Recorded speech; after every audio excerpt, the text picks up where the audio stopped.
Good morning. I'm a bit under the weather this morning, and I tell you that in advance because I don't want you to misconfuse my sniffles as support of Donald Trump, because surely they are not. I thought I'd start this morning with a little audience participation. By show of hands, who knows where the Dow Jones Industrial Average is within 15,000 points? Seriously, everyone raise their hand, please. Where are the 30-year multifamily mortgage rates? Anyone know? Great. What's the current price of a barrel for oil? Anyone know? How many kids dropped out of high school last year? Nobody knows. Which one of these four is a better leading indicator of how we're doing as a community? Yeah? So for those of you who don't know me, I like to think of myself as an evolved capitalist and a recovering philanthropist. And I say that because for the vast of my career, I was both a capitalist and a philanthropist, and I struggled at both.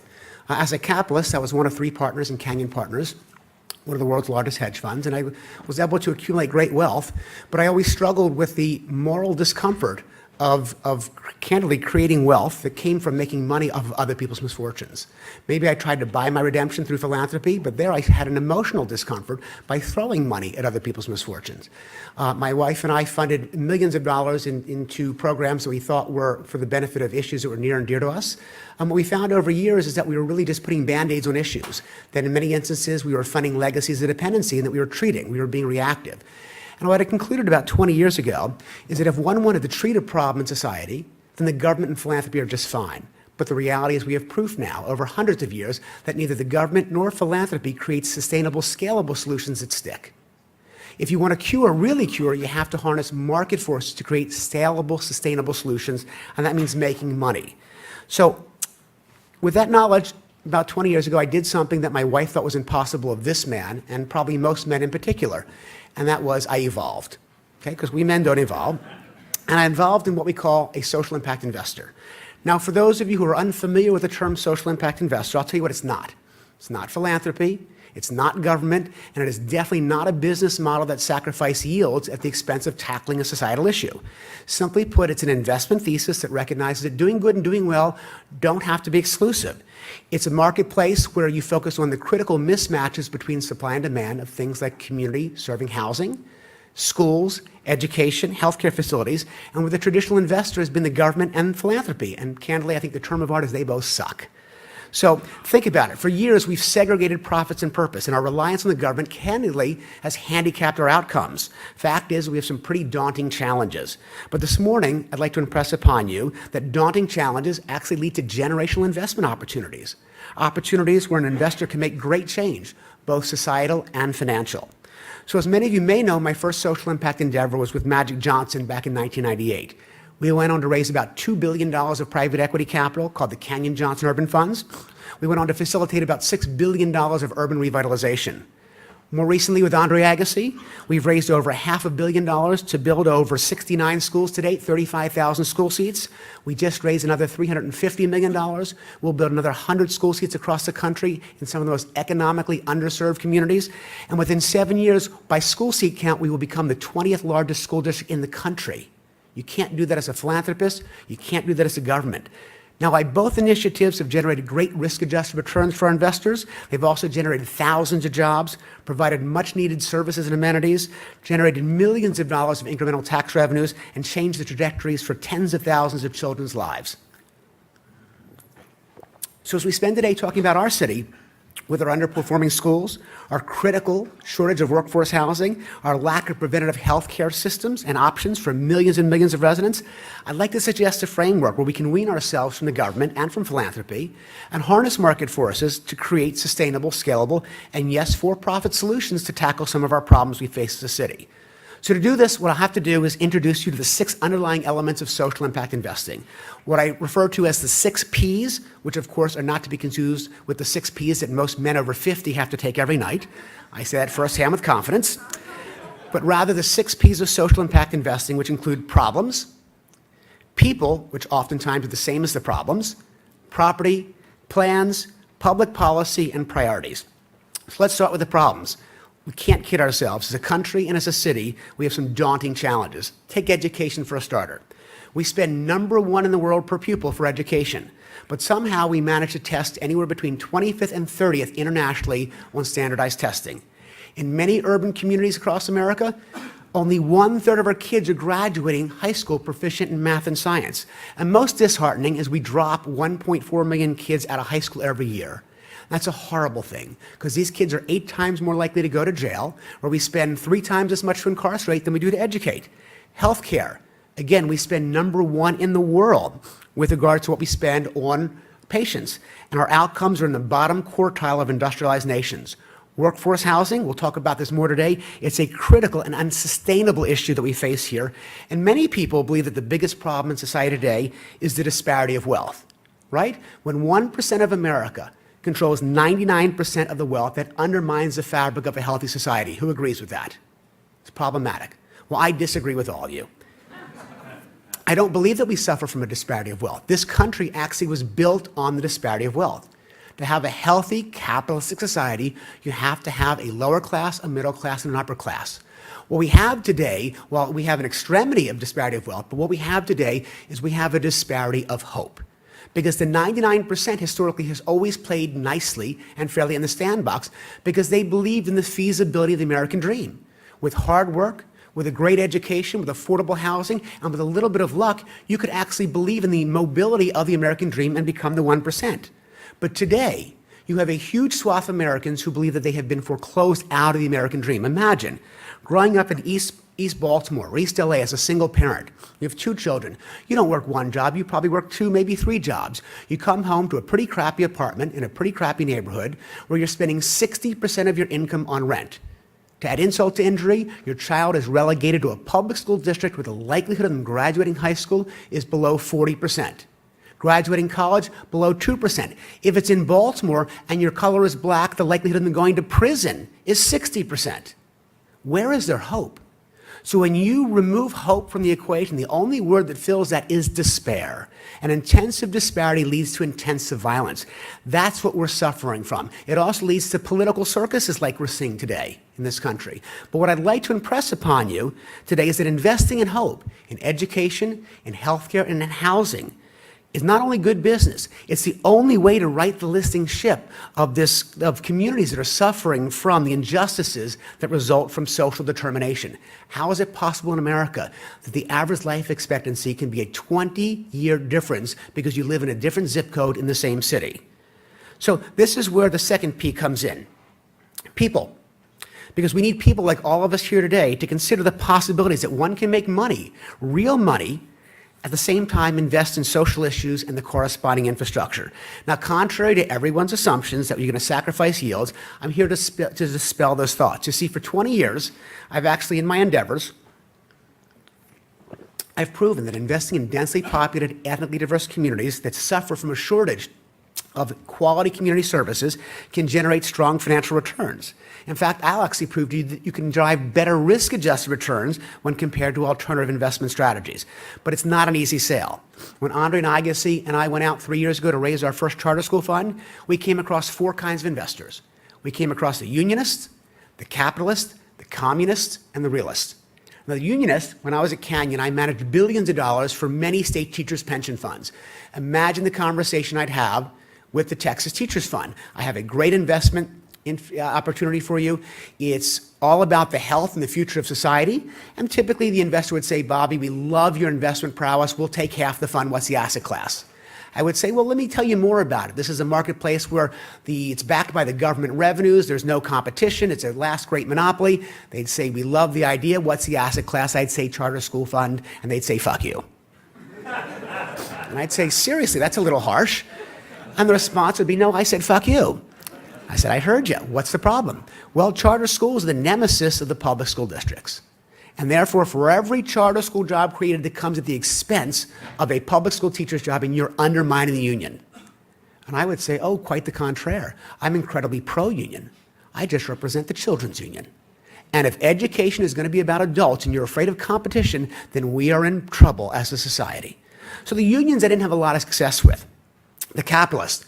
The vast majority of capitalists could not get past the fact that you could do good and do well. They did not believe that playing nicely in the sandbox worked for profits and purpose. The communists, fascinating. We met with the world's largest sovereign wealth fund, CIC, China Investment Corporation. And after our presentation with me and Andre, the gentleman from CIC leaned in and said, Mr. Agassi, Mr. Turner, I love your fund. We'll take the entire fund. To which Andre leaned into the table.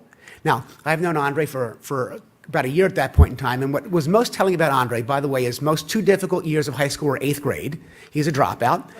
And probably 6 weeks into my relationship with Andre, he called me on a Sunday morning and said, Bobby, I need help with math. I said, fantastic. I need help with my forehand. He goes, I don't need that much help with math. And I said, what's the problem? He goes, my son Jaden, who was 10 at the time, has a multiplication test on Monday. And he cannot explain to Jaden in what universe a -3 times a -3 could be a +9. He goes, 3 bad things compounded by 3 more bad things, that's a shitty day. I said, let me ask my wife. Rolled over in bed, I said, Lauren, Wharton graduate. I said, how do I explain this to Andre? She goes, tell Andre, it's like this. If you do a bad thing to a bad person, that's a good thing. Fair enough. Andre, he goes, I heard what your wife said. What's that got to do with -3 times -3? And I said, I don't know. But happy wife, happy life. That's what she said. He goes, Bobby. I said, Andre. I said, this is just a rule you're going to have to memorize. It's one of those tenets in math.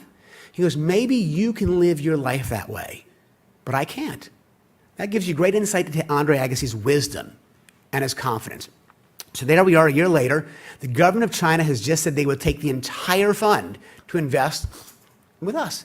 And Andre leans in and he says, I'm flattered, I'm humbled, but explain to me why the government of China wants to invest in a private equity real estate fund focused on education in America. To which the gentleman responded, Mr. Agassi, Mr. Turner, it may come as a surprise to you today, but your country is indebted to my country to the tune of nearly $2 trillion. And none of us here will be alive to see that debt repaid.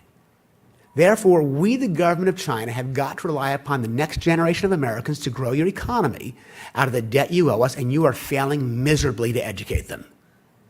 Now, if that wasn't a piece of cold, humble pie, but why is it that the government of China is thinking long-term and we as individuals know where the Dow Jones is, and we know where the barrel of oil is, and we know how much the Dodgers are making, but no one knows how many kids are dropping out of high school? We are conspicuous investors, and that's problematic. So needless to say, we didn't take their money because we felt that if we had to rely upon the people that had lent us the money to fix our problems, then we were really doomed as a society. So the unionists, the capitalists, the communists had failed. But the realists were those who recognized that social impact is value investing. So unlike most speculators, who's in the real estate business? Raise your hand. Right? You're all speculators, right? You're betting to some extent on cap rate compressions or supply-demand imbalances. You're hoping that interest rates rise or fall. To some extent, you're speculating. Social impact investing is not speculating on demand. It's focusing on existing marketplaces where there is tremendous demand, and the mismatch is huge. Things like education, affordable housing, healthcare, and where the traditional investor has been the government, and they suck as competitors. Realists also recognize that investments in social impact are also great diversifications for their portfolios. They're alpha. There's zero correlation between the performance of our funds and the Dow Jones Industrial Average. What happens to the wait list? There's 1.2 million children for a wait list for a charter school today. $20,000 per school seat. That's a $22 billion infrastructure opportunity. Only people building charter schools? The government, public school districts. What happens to that wait list when inflation rises? When the Dow Jones collapses? When unemployment skyrockets? Absolutely nothing. So it's great diversification for a portfolio. So let's go to the third P, property. It's at the center of all the problems. It's where we teach our kids, we treat our sick, it's where we house our families.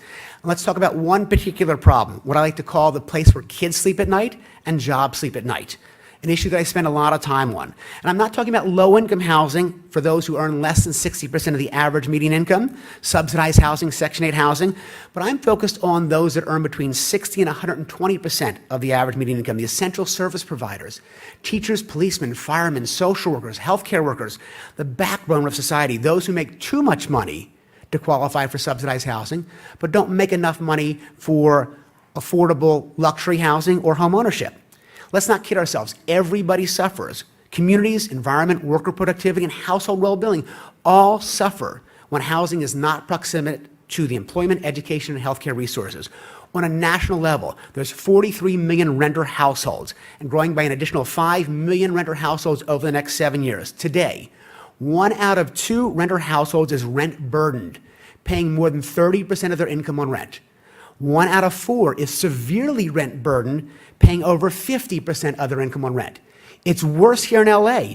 Roughly 60% of all renters here are rent burdened, paying over a third of their income, and 1 out of 3 is severely rent burdened, spending over 50%. This comes at the expense of food security, health security, retirement security. It comes at the expense of hope, and this is unsustainable. So this brings us to the 4th P. We need a plan.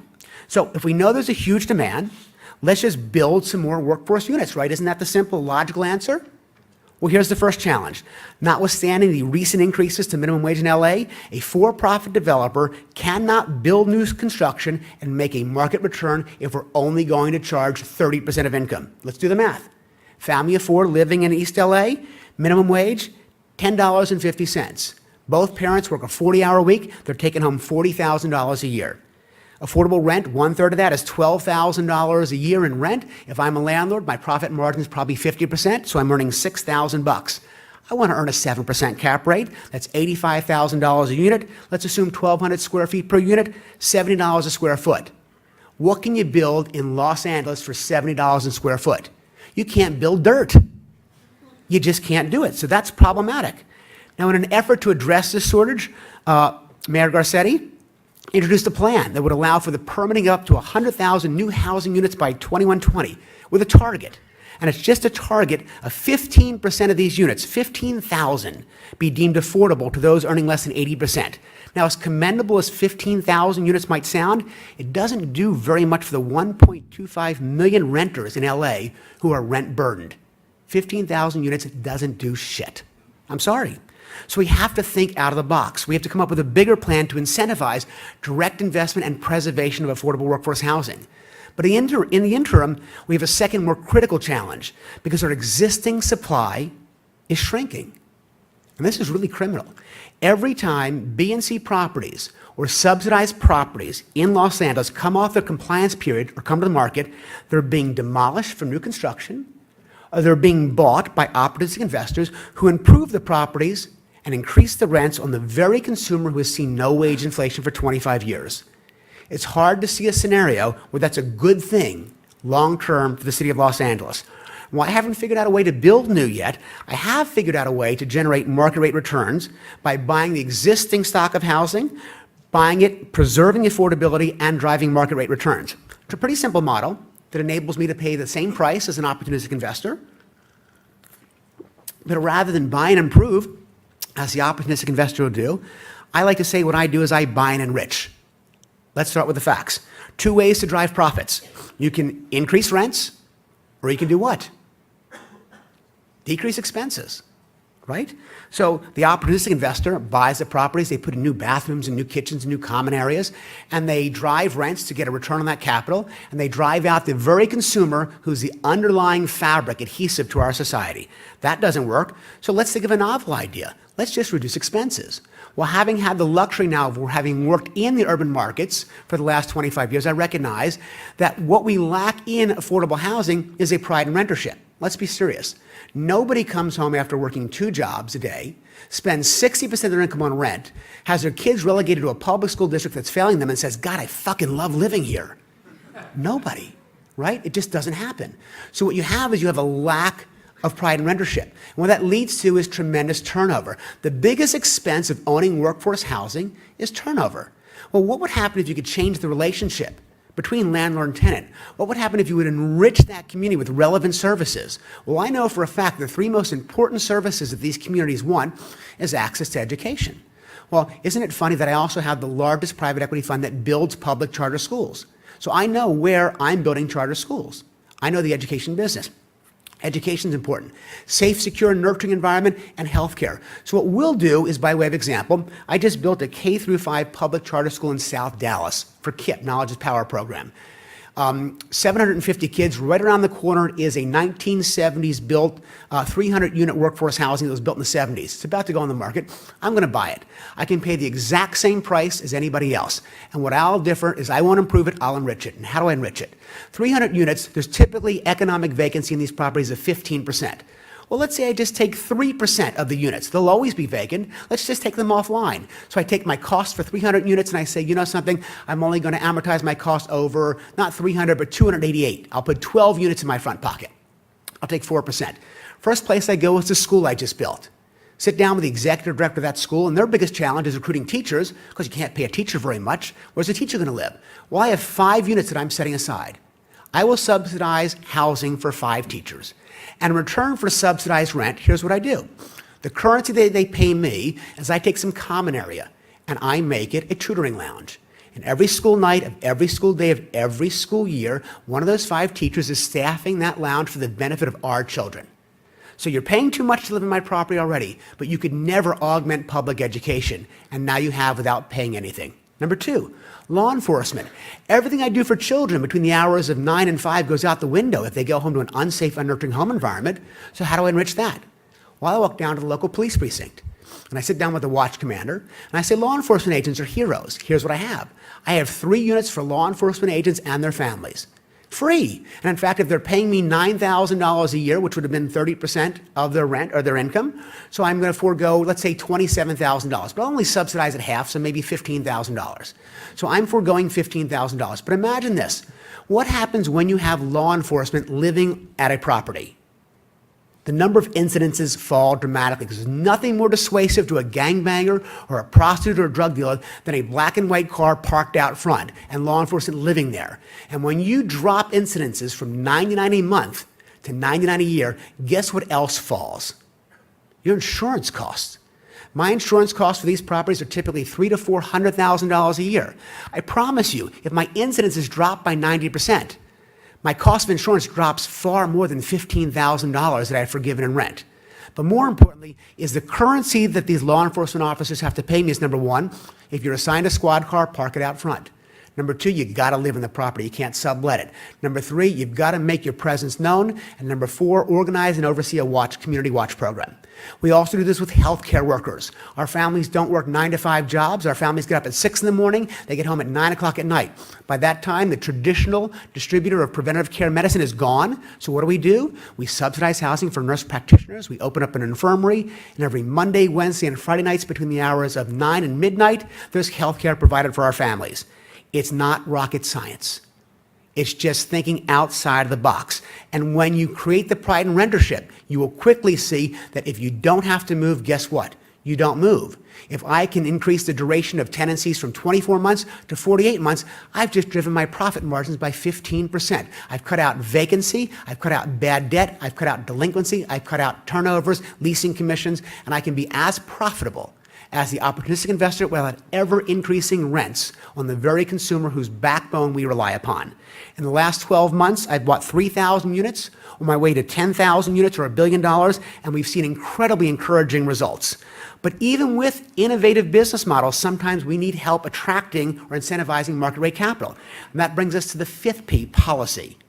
Can we all agree that investing in community-serving infrastructure is good for investors? And if it's good for the community as well, then I think we should all agree that there should be supportive policy, right? Well, let's talk about our city's policy and whether or not it's attracting capital or it's dissuading investment capital to need it.